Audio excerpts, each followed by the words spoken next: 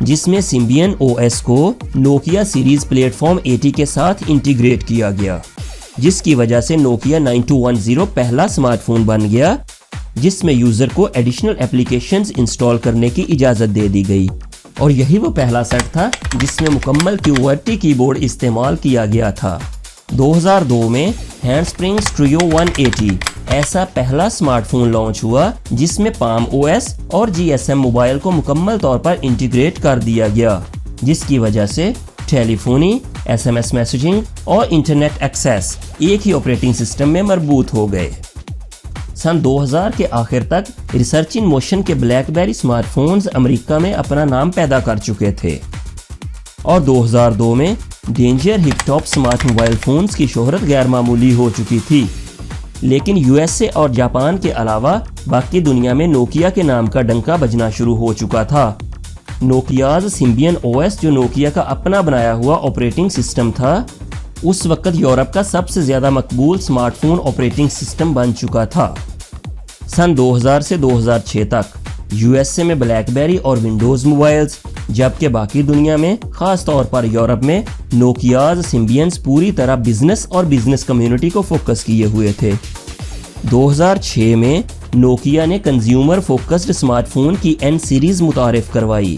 اس series کی مقبولیت کا اندازہ اس بات سے لگایا جا سکتا ہے کہ ان ڈیوائسز میں انسٹال ہونے والا نوکیاز سمبینز آپریٹنگ سسٹم 2010 تک دنیا کا سب سے زیادہ استعمال ہونے والا OS بن چکا تھا۔ لیکن ان تمام اسمارٹ فونز کے کی بورڈ زیادہ تر فزیکل QWERTY کی بورڈ تھے۔ ٹچ سکرین ان تمام مینوفیکچررز کی پریورٹی نہ بن سکا، لیکن ان سب کے برعکس 2006 میں LG پراڈا کے نام سے لارج کیپیسٹیو ٹچ سکرین والا اسمارٹ فون LG کی طرف سے لانچ کیا گیا، اور اس کے ایک مہینہ بعد ایپل کمپیوٹرز نے آئی فون متعارف کروا دیا۔ اس میں 3.5 انچ کیپیسٹیو ٹچ سکرین تھی، جس کی ریزولوشن اس وقت تک مارکیٹ میں اویلیبل موبائل فونز کی ریزولوشن سے 2 گنا تھی۔ اس سکرین میں پہلی بار ملٹی ٹچ انٹروڈیوس کروایا گیا، جس سے پنچنگ، زوم ان اور زوم آؤٹ جیسے فیچرز متعارف ہوئے۔ ایپل نے اپنے آئی فونز میں خود ساختہ OS انسٹال کیا اور براؤزنگ کے لیے سفاری براؤزر متعارف کروایا۔ کچھ عرصہ بعد ہی ایپل نے سافٹ ویئر اپڈیٹ سسٹم کے ذریعے تمام آئی فونز میں ایپل سٹور متعارف کروا دیا، جس میں پہلی بار یہ اجازت دی گئی کہ آپ کسی تھرڈ پارٹی سافٹ ویئر یا اپلیکیشن کو اپنی ضرورت کے مطابق اپنے موبائل میں انسٹال کر سکتے ہیں۔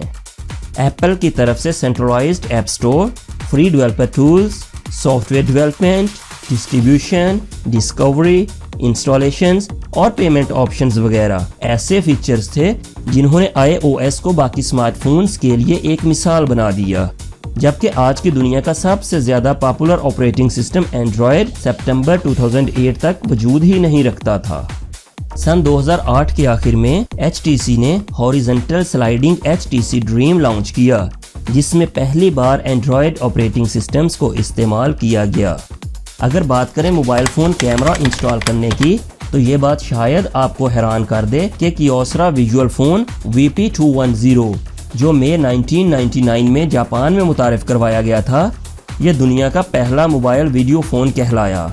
مزے کی بات یہ ہے کہ اس فون میں فرنٹ کیمرہ بھی تھا، جس کی کیپیسٹی 1,10,000 پکسلز تھی، یعنی 1 میگا پکسل سے 10 گنا کم۔ 2010 کے آخر تک بہت سارے پلیئرز اسمارٹ فون مینوفیکچرنگ کی دنیا میں قدم رکھ چکے تھے۔ 2011 سے 2020 تک کے ایرا میں کچھ پرانے پلیئرز مارکیٹ سے غائب ہوئے، جبکہ کچھ نئے پلیئرز کی انٹری ہوئی۔ کمپٹیشن کی اس دوڑ میں ان 10 سالوں میں اسمارٹ فونز میں ایسی انقلابی تبدیلیاں آئیں کہ جن کو کچھ سال پہلے تصور بھی نہیں کیا جا سکتا تھا۔ ہر سال انٹروڈیوس کروائے جانے والے چند میجر فیچرز پر ایک نظر ڈالتے ہیں۔ 2011 میں موٹورولا ایٹرکس 4G نے فنگر پرنٹ ریڈر اپنے اسمارٹ فونز میں متعارف کروا دیا تھا، لیکن جب 2013 میں آئی فون 5S میں یہی فیچر انٹروڈیوس کروایا گیا تو فنگر پرنٹ ریڈنگ کا کانسیپٹ بہت پاپولر ہو گیا۔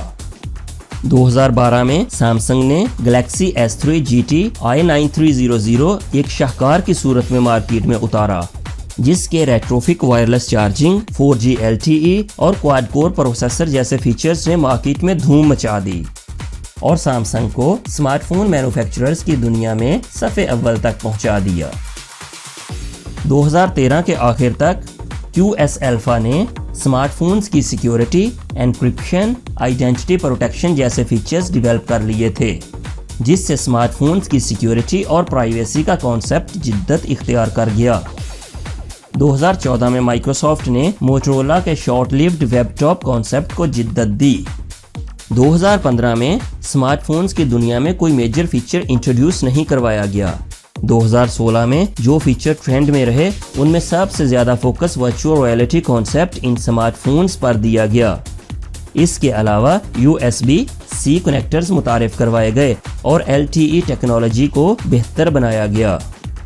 2018 میں OLED ڈسپلے کے اندر صلاحیت کرنے والے فنگر پرنٹس ریڈر پر مشتمل اسمارٹ فونز کا اعلان کیا گیا، اور 2019 میں سامسنگ گلیکسی S10 میں الٹراسونک سینسرز کی امپلیمنٹیشن کر دی گئی۔ 2019 میں میجورٹی آف اسمارٹ فونز ایسے آ چکے تھے جن میں ایک سے زیادہ کیمرے، واٹر پروف ود IP67 اور 68 ratings, voice with face recognition اور فنگر پرنٹ اسکینر وغیرہ۔ دوستو، ہماری آج کی دنیا یعنی 2020 میں ہمارا اسمارٹ فون ہمارے لیے آفس بھی ہے اور ہمارا سوشل میڈیا سرکل بھی، ہمارا CA بھی یہی ہے اور ہمارا PA بھی، حتیٰ کہ ہماری صحت کے بارے میں ہمیں کانشیس بھی یہی رکھتا ہے۔ تو کیا ہمارا ڈاکٹر بھی یہی ہے؟ کومنٹس میں ضرور بتائیے گا۔ اللہ نگہبان۔